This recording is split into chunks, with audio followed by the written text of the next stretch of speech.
Hey people, welcome and thank you for tuning in for our Infinity War Endgame non-spoiler review.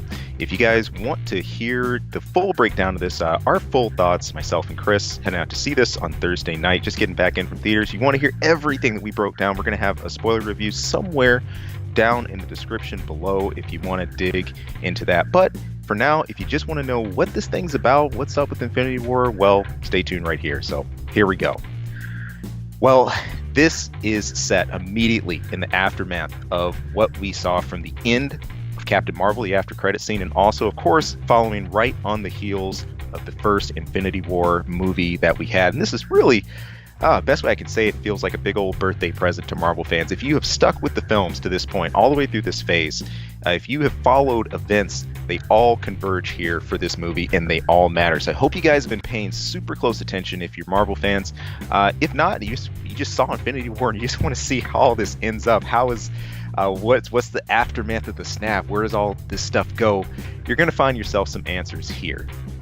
In fact, you're going to get so much, I think, even within the first 5 minutes or so of this movie, that you're in a way you're going to be wondering where else things can possibly go from here, or how things can scale up even further, but they do.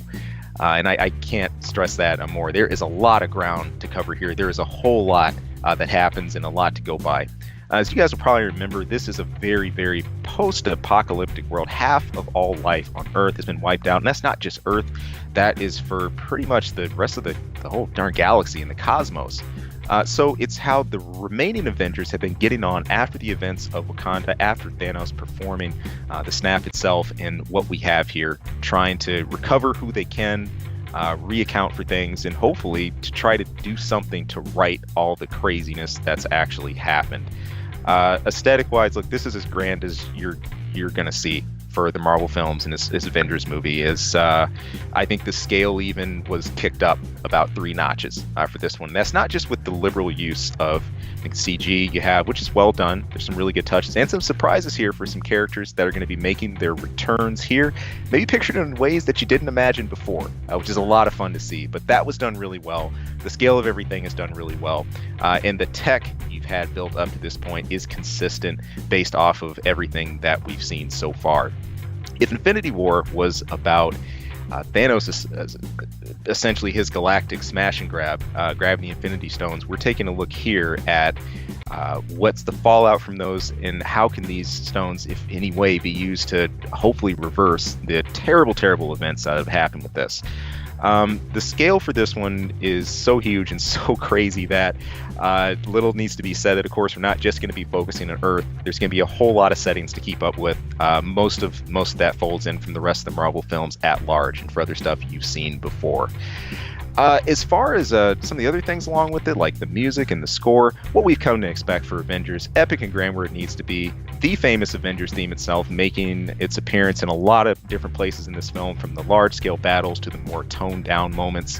I think in terms of pacing, this does well, though for a large 3-hour runtime, you may feel it in a few spots, especially towards the earlier middle half. I'd say about 2/4 through.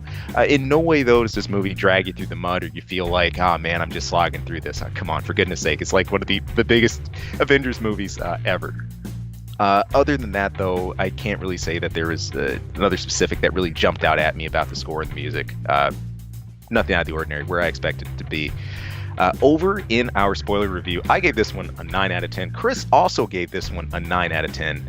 And yeah, frankly, the can of worms that we potentially open for not just the upcoming Disney streaming service and other Marvel movies you might see down the road, the implications are vast. They are enormous for this. So listen, if you guys have not seen the first Infinity War, do yourself a favor and go and see it. If you have, you're going to want to see this for everything else that's going to be coming up in Marvel.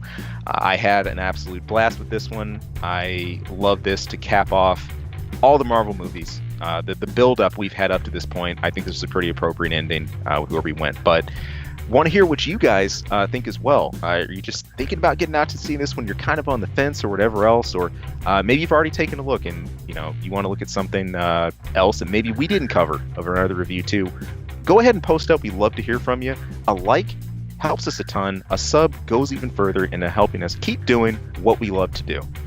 Until next time, people, thanks again for tuning in. Take it easy. Peace out.